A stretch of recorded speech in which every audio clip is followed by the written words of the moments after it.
पक्षाशी बोलायचं नाही का तुम्हाला? काय समजून आले तुम्ही? शेतकऱ्याची एवढी मोठी मागणी घेऊन आम्ही जरी लोक कमी आणि जास्त असलो तरी तुम्हाला प्रत्येक पक्षाची भेटावं लागेल की नाही? पाय लावून मागं पडता का तुम्ही लोक? कशाची मस्ती आहे?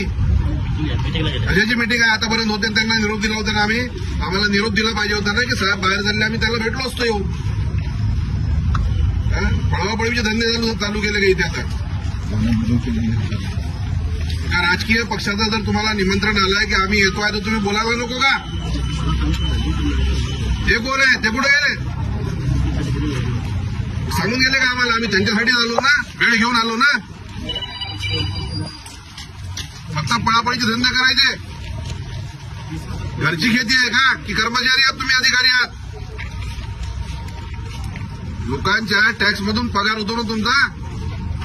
पण बोलायला जड झाले का तुम्ही? भेटायला जड झालेत का? घरची खेती आहे का? अंडर एस्टिमेट करता का आमच्या पक्षाला? काय समजून आला तो स्वतःला तहसीलदार? मूर्ख माणूस. कशाचे अधिकारी बनलेत? मला ठाऊक आहे ना आम्ही निमंत्रण दिलं ना की आम्ही येतोय म्हणून. दिलं खुट्याला मारून तुम्हाला नायब तहसीलदाराला समोर. तो पळून गेला. 4-4, 5-5 वेळा खासदार आले या भागातून शिवसेनेचे. आताही महाविकास आघाडीचा खासदार आहे. आमदार आले एवढे वर्ष. एवढ्या मोठ्या पक्षाला तुम्ही अंडर एस्टिमेट करता का? तुम्ही आम्हाला शिकवता का? आता आम्ही पुढच्या वेळेला दांडुके घेऊन घुसायचं का आतमध्ये? नाही कशासाठी मला सांगा ना. त्यांच्याशी बोलणं झालं होतं. आमचा तालुका प्रमुख भेटून गेला ना. पक्षाचे सगळे प्रमुख पदाधिकारी आले आणि तुम्ही पळता. आम्ही फक्त 10-20-25 लोकांनी ठरवलं त्याला आपलं निवेदन दिलं पाहिजे म्हणून मी निवेदन द्यायला आलो. मोर्चा असतं तर घेरून टाकलं असतं तहसील ऑफिस. मला ऐकावं लागेल ना लोकांचं. आम्ही कोणासाठी आलोय? बघ शेतकऱ्यांचा एवढा गंभीर विषय तुम्ही सरकारकडे पाठवणारं निवेदन घ्यायसाठी पळता. लाज वाटत नाही? जर असंच राहिलं तर याच्या पुढे दांडुके घेऊन घुसू तहसीलदाराच्या ऑफिसमध्ये. लोकांसाठी आहे, लोकहितासाठी आहे, लोकांच्या भल्यासाठी कार्यालय आहे. पगारा घेता लाख 2-2 लाख रुपयाचे. लोकांबरोबर बोलायला लाज वाटते?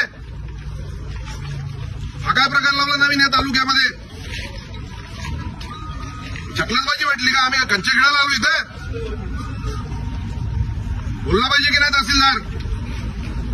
आणि तुम्हाला दिलं पाठवून इथे. तुम्ही काय उत्तर देणार? तुम्हाला काय बोलता येते? तुम्ही थोडी इन्चार्ज आहे. आजची भरपाई तुमच्या तहसीलदार साहेबाला करावं लागेल. मला काय वाटायला लागलं? करा म्हणा भाजपच्या लोकांची कामं. 2 नंबर सरकार कुठल्याही पक्षाचं असू देत. अधिकारी कोणत्या पक्षाचा असतो का? मग जर तुम्हाला कोणी भेटायला येऊन आलं म्हणजे आम्ही इमानदारीनं इज्जतदारीनं तुमच्याबरोबर भेटायला आलो त्याचं हे फळ आहे का की तहसीलदार गायब झाला इथून? ओरिजिनल शिवसेना दाखवायची का? पोलिसाचे अंडुके आम्हाला नाही थांबू शकत शिवसेनेला. लक्षात ठेवा. आम्ही इज्जतीनं तुम्हाला भेटायला आलो की सरकारकडे ह्या सगळ्या निषेध नोंदवला गेला पाहिजे. शेतकऱ्याची परिस्थिती अत्यंत वाईट आहे. पीक पाण्याला भाव नाहीये. कर्जमाफीची घोषणा देऊन सरकारमध्ये आले आणि फडणवीसच्या सरकारमध्ये बसल्यानंतर आता सांगतात की कर्ज आम्ही माफ करू शकत नाही. हा निषेध सुद्धा आम्ही नोंदवायचा नाही. तुम्ही कोण आहे हो? तुम्ही काय पाठवणार भेटवणार घ्या. आणि याचं उत्तर पाहिजे आम्हाला 7 दिवसाच्या आतमध्ये.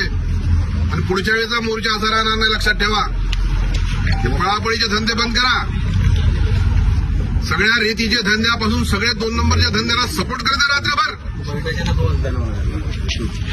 सर खरीदली